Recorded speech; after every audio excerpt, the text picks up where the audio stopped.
पगली, भाई नहीं बदलते, बस वक्त बदल जाता है। बहन भाई का रिश्ता भी कितना अजीब सा है ना। यह कभी मोहब्बत का है तो कभी लड़ाई का, कभी दोस्ती का है तो कभी दुश्मनी का। मेरा भाई मुझसे 4 साल बड़ा है। बचपन में मुझे बिल्कुल अच्छा नहीं लगता था। मैं यह बात उसके मुंह पर ही कह दिया करती थी कि भाई तुम मुझे बिल्कुल भी पसंद नहीं हो। यह सुनकर वह बहुत जोर से हंसता और चला जाता। भाई को नापसंद करने के बहुत सारे कारण थे। वह कभी मुझे सुकून से बैठने नहीं देता, हर समय तंग करता रहता। मुझे तंग करने में उसे बड़ा मजा आता। कभी मेरी चोटी खींचता तो कभी गाल जोर से खींचकर चला जाता, कभी मुझे मारकर छुप जाता, कभी मेरी गुड़िया के हाथ पैर तोड़ देता, कभी कभी तो हद ही कर देता। मैं साइकिल चला रही होती तो मेरी साइकिल को जोर से धक्का दे देता, जिसके कारण मैं गिर जाती। एक दिन साइकिल से गिरने के कारण मैंने पापा से भाई की शिकायत की। उस दिन पापा ने भाई को बहुत मारा। मार उसे पड़ रही थी और दर्द मुझे हो रहा था। उसे मार खाता देख मेरी आंखों में आंसू बहने लगे। जब पापा चले गए तो मैं भाई के पास आई और रोते हुए कहने लगी, सॉरी भाई, मुझे माफ करना। मैं अगली बार से कभी आपकी शिकायत नहीं करूंगी पापा से। मगर यह क्या, मेरा पागल भाई हंसते हुए कहने लगा, तुम मेरी शिकायत करो या ना करो, लेकिन मैं तुम्हें तंग करना नहीं छोड़ूंगा। भाई की हंसी और बात सुनकर मैं आश्चर्यचकित रह गई। मेरा भाई कितना ढीठ है, इतना मार खाकर भी हंस रहा है और अपनी हरकतों से बाज नहीं आ रहा। समय यूं ही बीतने लगा, लेकिन भाई ने मुझे तंग करना नहीं छोड़ा। एक दिन मैंने माँ से कहा कि माँ, मुझे भैया बिल्कुल पसंद नहीं है, वह मुझे बहुत परेशान करते हैं। उस दिन माँ ने जो बात कही वह सुनकर मैं आश्चर्यचकित रह गई। माँ ने कहा, क्या तुम्हें वही भाई नहीं पसंद जो तुम्हें बहुत प्यार करता है? मैंने माँ से कहा, माँ ये कैसी बातें कर रही हो? भाई मुझसे कैसे प्यार करते हैं? वह तो मुझे बिल्कुल भी पसंद नहीं करते होंगे, इसीलिए तो मुझे इतना परेशान करते हैं, हर समय तंग करते रहते हैं। माँ मुस्कुराई और कहने लगी, ऐसी बात नहीं है बेटा, भाइयों का यही प्यार जताने का तरीका होता है। वह ऐसे ही अपनी बहनों को तंग करके अपना प्यार जताते हैं। तुम्हारे मामा भी ऐसे ही थे।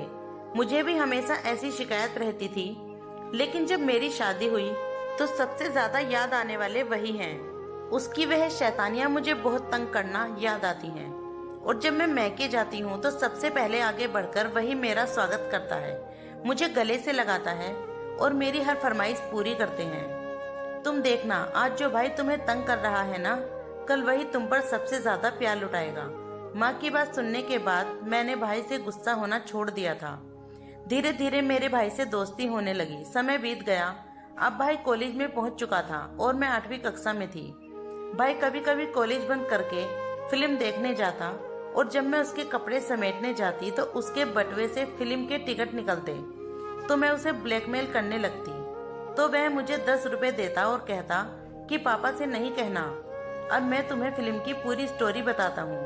फिर वह मुझे फिल्म की पूरी स्टोरी सुनाता। लेकिन हाँ, मेरा भाई पढ़ने में भी बहुत होशियार था, हमेशा प्रथम आता था। भाई कॉलेज से यूनिवर्सिटी गया और फिल्मों की जगह अब यूनिवर्सिटी के किस्से कहानियाँ ने ले ली थी। कभी किसी फंक्शन या शादी में जाने के लिए अगर मैं मेकअप थोड़ा ज्यादा कर लेती तो कहता, अरे मैं तो देखकर डर गया, ऐसा लग रहा है जैसे कोई चुड़ैल मेरे सामने आ गई हो।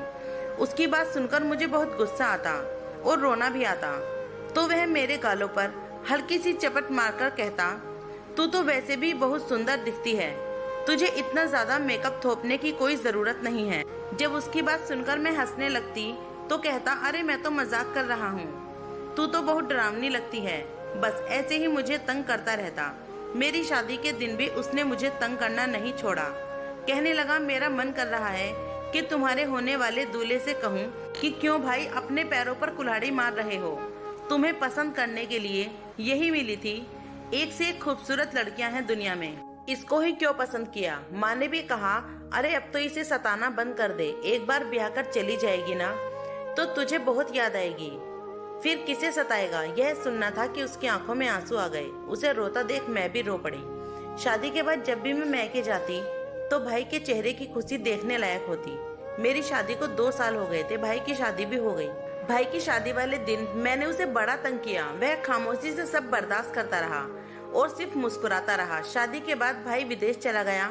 मेरे पति को भी विदेश में जॉब मिल गई, लेकिन भाई कनाडा में था और मैं इटली में। हम दोनों भी अलग अलग महीने में इंडिया आते, इसीलिए 3 साल तक मेरी भाई से कोई मुलाकात न हो सकी।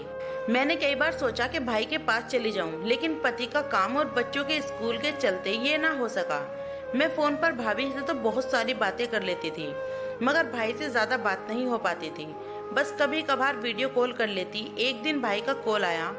भाई मुझसे कहने लगा कि तुम्हारा इंडिया जाने का प्लान कब का है, मुझे बता दो, मैं भी उसी समय इंडिया आऊंगा। तुमसे मिले हुए बहुत साल हो गए। भाई की यह बात सुनकर मेरी आंखों में आंसू आ गए, क्योंकि मैं तो यह सोच रही थी कि शादी के बाद मेरा भाई मुझे भूल गया। मेरी माँ ने तो कहा था कि भाई अपनी बहन से बहुत प्यार करते हैं, लेकिन मुझे लगा कि मेरा भाई ऐसा नहीं है। मगर जब भाई की कॉल आई तो मैं अपने आप को रोने से रोक नहीं सकी, और फिर हम दोनों एक ही समय पर इंडिया चले गए। भाई मुझसे मिलने मेरे घर आए। मुझे भाई बहुत बदला बदला सा लगा। अब उसकी आंखों में वह शरारती चमक नहीं थी, और न ही चेहरे पर वैसी मुस्कुराहट, और न ही वह बात बात पर हंसना। बहुत ज्यादा संजीदा मर्द लगने लगा था।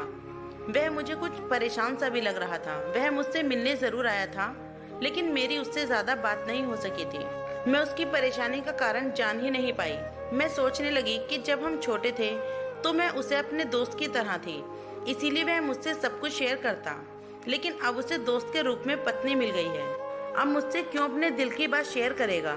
यूं ही दिन बीतने लगे। फिर एक दिन मेरे पति मुझसे कहने लगे, मुझे कुछ ऑफिस के जरूरी काम से कनाडा जाना है, बच्चों की भी छुट्टियां हैं, अगर तुम चाहो तो तुम भी मेरे साथ चलो, तुम्हारा भाई से भी मिलना हो जाएगा। पति की बात सुनकर मैं बहुत खुश हुई।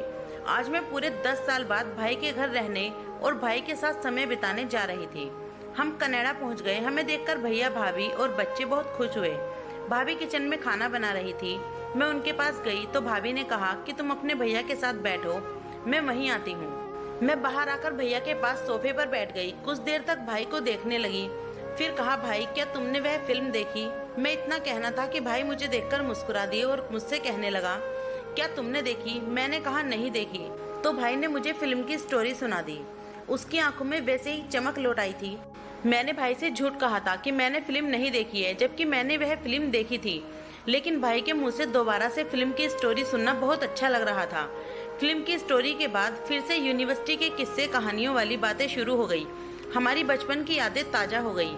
बचपन में जिस तरह से मुझे भाई सताया करता था, सब कुछ भाई हंस हंस कर कहने लगा। हमारे बचपन के किस्से सुनकर भाभी भी खूब हंसने लगी। मैं बस भाई को देखते ही जा रही थी और सुनते ही जा रही थी। भाई तुम बिल्कुल पहले जैसे ही हो। मैं समझती थी कि तुम बिल्कुल बदल गए हो। भाई ने कहा, तुमने ये कैसे सोच लिया कि मैं बदल गया हूँ? मैं बोली, तुमने मुझे तंग करना छोड़ दिया है, मुझसे बातें करना छोड़ दिया है, मुझे किस्से कहानियां सुनाना छोड़ दिया है। भाई बोला, तुमने भी तो मुझसे लड़ना छोड़ दिया है, बात बात पर गुस्सा करना छोड़ दिया है, मुझसे नाराज होना छोड़ दिया है, और मुझसे फरमाइश करना भी छोड़ दिया है। क्या तुम नहीं बदली? भाई की बात सुनकर मैं खामोश हो गई। वह मुस्कुराया, मेरे पास आकर मेरे गालों पर हल्की सी चपेट लगाई, जैसे वह बचपन में लगाया करता था, और बोला, पगली, भाई नहीं बदलते, बस वक्त बदल जाता है। दोस्तों, कहानी कैसी लगी कमेंट करके जरूर बताइएगा। कहानी पसंद आए तो वीडियो को लाइक, शेयर, कमेंट और चैनल को सब्सक्राइब करना। वीडियो पूरा देखने के लिए धन्यवाद दोस्तों।